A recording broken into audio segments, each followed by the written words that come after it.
ধর্মনগর থেকে করিমগঞ্জগামী যাত্রীবাহী বাসে তল্লাশি চালিয়ে এক যাত্রীর শরীর থেকে গাঁজা উদ্ধার। এই কাণ্ডে ধৃত বিহারের এক যুবক। ঘটনা বুধবার দুপুর 12টা নাগাদ। ধর্মনগর থেকে অসমের করিমগঞ্জগামী একটি যাত্রীবাহী এসটিসি বাস চুড়াইবাড়ি থানার নাকা পয়েন্টে আসতেই পুলিশ গাড়িটি আটক করে তল্লাশি চালিয়ে বিহারের এক যুবকের শরীরে থাকা 5 কেজি 700 গ্রাম শুকনো গাঁজা জব্দ করে, যার কালো বাজারে মূল্য প্রায় 60,000 টাকা বলে জানা যায়। এদিকে ধৃত চালকের নাম মুন্না শর্মা, বয়স 30, পিতা রাম সিং শর্মা, বাড়ি বিহারের বৈশালী জেলায়। সে তার অপকর্মের কথা পুলিশের কাছে কবুল করে।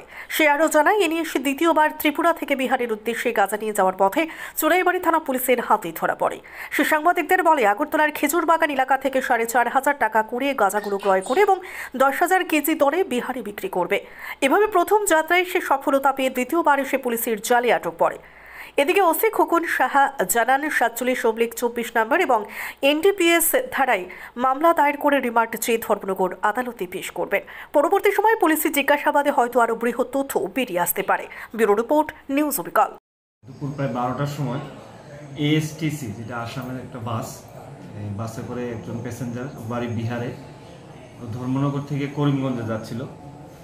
ওর কাছ থেকে আমরা 5 কেজি 700 গ্রাম শুকনো গাঁজা, তারপর ওকে আমরা থানাতে আনি।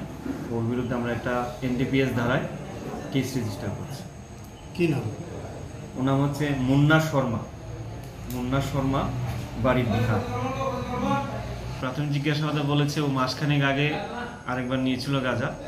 তো আজকে প্রাথমিক জিজ্ঞাসাবাদেও বলেছে যে আগরতলা কুঞ্জবন এলাকা থেকে গাঁজাগুলো ক্রয় করে 4,000 টাকা কেজি করে ক্রয় করে ওটা বিহারের ওর এলাকার মধ্যে এটা 10,000 টাকা কেজি বিক্রি হয়। আমরা একটা স্পেসিফিক এনডিপিএস ধারায় মামলা রেজিস্টার করছি, যা চুড়াইবাড়ি পিএস কেস নাম্বার 47/2024। হ্যাঁ, কালকে আমরা ওকে রিমান্ড চেয়ে আদালতে প্রেরণ করব। এ জড়িত আছে তাদেরকে আমরা শনাক্ত করতে চেষ্টা করব।